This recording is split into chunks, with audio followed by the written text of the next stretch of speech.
We begin here at 11 tonight with the murder of two Israeli embassy workers who were gunned down as they left an event at a Jewish museum in D.C. Yaron Lischinsky and Sarah Milgrim were both colleagues and a couple just days away from an engagement. Their lives tragically cut short when police say a 31-year-old man from Chicago shot and killed them last night.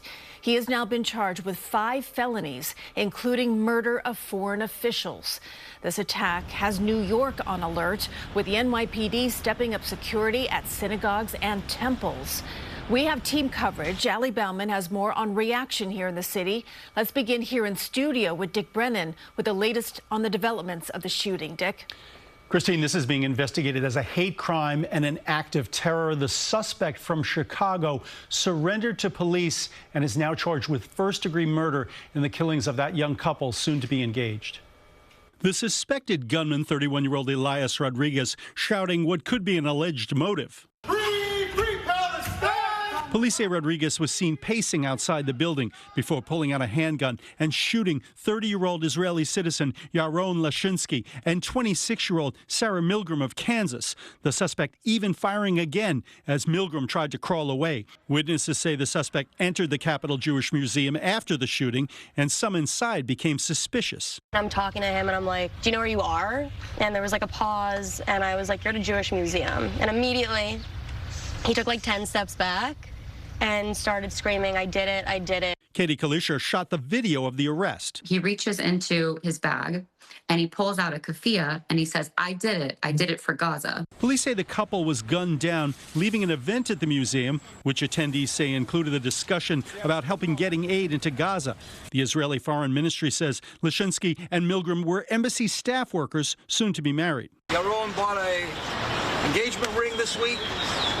He was taking his soon-to-be bride to meet his parents. Lischinsky recently posted of expanding the circle of peace with our Arab neighbors, while Milgrim, a Kansas University graduate, wrote that she had a passion for peace building and fostering understanding between different peoples. That's why it's extra devastating. Sheila Katz was a friend of Milgrim's. She had her whole life ahead of her, and in the time she was here, she of course made such a tremendous impact, more than most people, and we can celebrate that.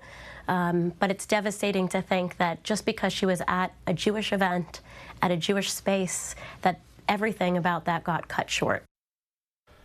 Now, the suspect grew up in Chicago and worked for a medical association. He's been an activist who posted much on social media criticizing Israel's handling of the war in Gaza. Christine. All right, Dick, thank you for that update. With the exception of Israel, New York is the home to the largest Jewish population. NYPD keeping a close eye on developments in D.C. and also any potential threats here at home. Bauman met with the police commissioner and also spoke to a rabbi concerned about the growing violence.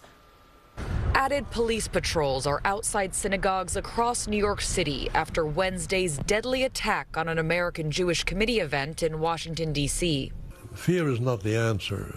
Rabbi Arthur Schneier is a 94-year-old Holocaust survivor who lost his whole family in Auschwitz. Photos of the victims from D.C., Sarah Milgrim and Yaron Lischinsky, now adorn his Park East synagogue. Never thought that in the land of freedom that we would encounter this anti-Semitic wave metastasized. In the NYPD's Joint Operations Center, Police Commissioner Jessica Tisch showed me some of the ways her department is now focusing more resources on Jewish and Israeli sites in the 5 boroughs. So this is the center where we get we not only run all of our operations, but we get all of our real-time sensor data into. In addition to deploying counterterrorism and heavy weapons teams, the department also monitors live feeds of sensitive locations from thousands of cameras. How important is what happens behind the scenes, like you're saying? And we know since October 7th, we have been operating in a heightened threat environment. The NYPD has really stepped up its patrols, our investigative work to meet the threat, and we will continue to put as many police resources as we have to against it to keep New Yorkers safe. The commissioner told me the NYPD does not see any nexus between the attack in D.C. and New York, nor any specific credible threat to our area. But since New York is home to the largest Jewish population outside of Israel, the added patrols are extra precaution. Yes, we face persecution, oppression, expulsion, and so forth, but we're still alive.